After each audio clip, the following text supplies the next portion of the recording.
Hi. Quinton and I did short simple sentences and fragments, and I'm going to start with short simple sentences. Okay, so the definition of a short simple sentence, or simple sentence, is a sentence that has a subject and a verb and consists of one independent clause. It may have a compound subject, a compound verb, a modifier, and an object or a complement, but it is still one independent clause. Okay, so that's like a lot of parts, so I'm just going to define each one of them. An independent clause is a group of words that contains a subject and verb and expresses a complete thought, and it's basically just a regular sentence. A compound subject is when two subjects are joined to the same verb in one sentence, often separated by coordinate conjunctions like and or correlative conjunctions like either or and neither nor. An example of that would be in the sentence, Mr. Constant and his wife enjoy watching The Bachelor. Mr. Constant and his wife would be the compound subject because it's made up of two subjects, Mr. Constant and his wife, separated by conjunction, and they're both attached to the verb to enjoy. A compound verb is a single verb made up of more than one word. And an example of that would be in the sentence, Mr. Constant must listen to 23 hours of Fall Out Boy per day. Must listen would be the compound verb because it's made up of the words must and listen, but it functions as one verb itself. A modifier, there are lots of modifiers. A modifier is a word, phrase, or clause that functions as an adjective or adverb to describe a word or to specify a word. And modifiers can be adjectives, adverbs, or clauses and phrases. An example of a modifier that functions as an adjective, or that modifies a noun that is an adjective, would be in the sentence, Mr. Constant caught a small fish. A would be the modifier that modifies the noun fish. And in the sentence, Mr. Constant caught the small fish, it's the same thing. The would be the modifier that modifies the noun fish. And in the sentence, Mr. Constant caught another small fish, again, another would be the modifier that modifies the noun fish. An example of a modifier as an adverb, which is a modifier that modifies verbs, adjectives, or other adverbs, would be in the sentence, Mr. Constant accidentally came to school on Saturday. Accidentally would be the modifier of the verb came. In the sentence, Mr. Constant was incredibly upset that he came to school on Saturday. Incredibly would be the modifier of the adjective upset. And in the sentence, Mr. Constant supposedly accidentally came to school on Sunday as well. Supposedly would be the adverb modifier that modifies the other adverb accidentally. And then an example of a modifier as a phrase or clause would be in the sentence, Mr. Constant loves Fall Out Boy more than anything. More than anything would be the modifier of that entire sentence. And then the last component is an object, which is what receives the actions of a subject. So, like in the sentence, Mr. Constant graded our papers. Papers would be the object, and graded would be the verb. And so the papers are the things that are receiving the verb, which is graded. And then short simple sentences are just simple sentences, except they contain no more than 7 words. So that's basically the only difference between a short simple sentence and just a simple sentence. Because simple sentences can be long or short, it's not specified, but a short simple sentence is characterized by the fact that it doesn't have more than 7 words. Hi. So now we're going to be moving on to fragments. So, fragments are incomplete sentences that readers will most of the time interpret as complete. What makes a fragment is that they can lack a subject or verb, or they can be dependent clauses themselves. So we have a couple of examples here. First one, wouldn't it be better for the kids if the mother stayed at home? No offense, but no. Now, obviously, the sentence in quotations is the complete sentence, and the response to it is the incomplete sentence. The next example is an example of a dependent clause becoming the fragment of the sentence. Hurry, I urge my country, before it's too late.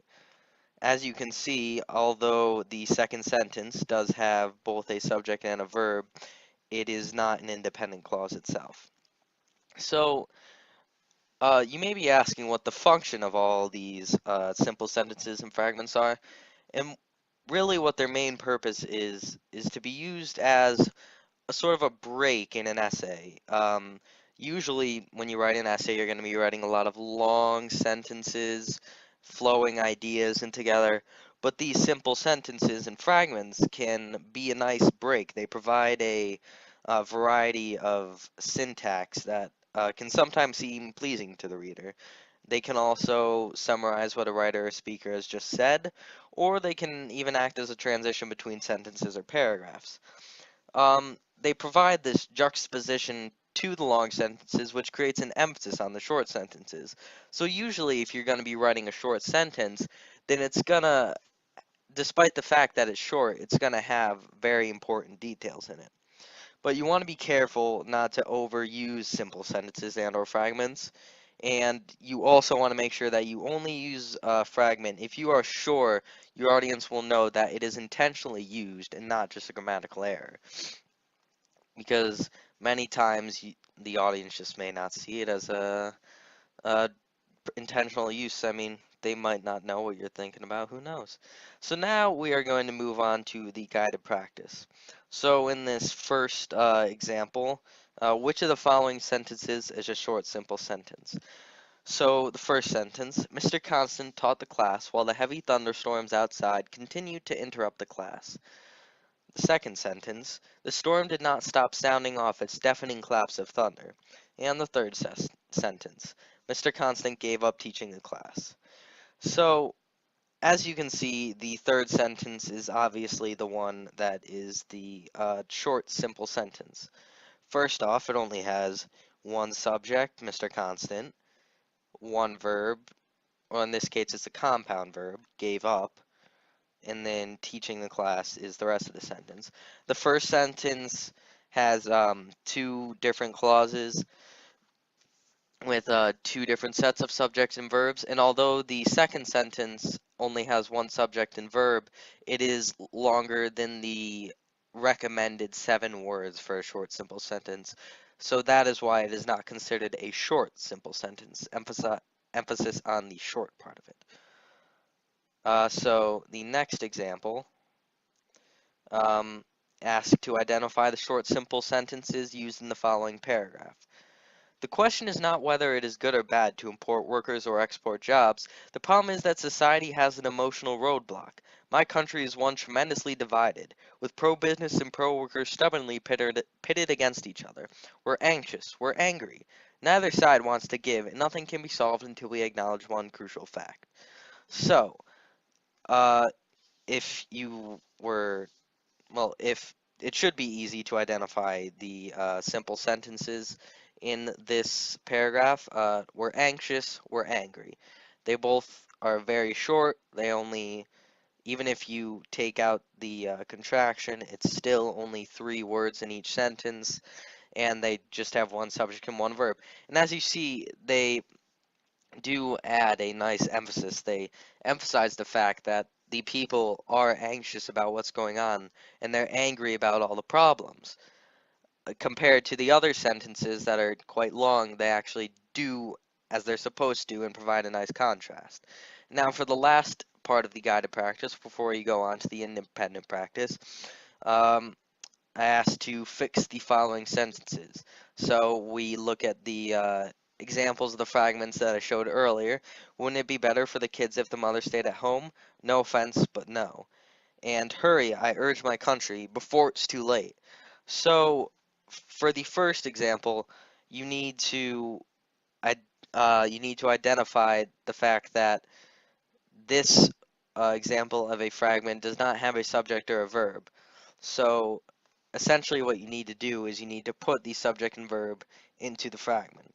So, wouldn't it be better for the kids if the mother stayed at home? No offense, but no, it would not. So by doing that, you add a subject it and then a verb would not. Um, and then in the second example, hurry, I urge my country before it's too late. Since this is just a dependent clause and it already has a subject and verb, you don't need to do anything except change that sentence, the second sentence, and make it part of the first sentence. So you'd simply replace the period after country with a comma, so it would all be one sentence. Hurry, I urge my country before it's too late. All one sentence. So now with that, I'm going to let you all go on to the independent practice, and thank you all for watching.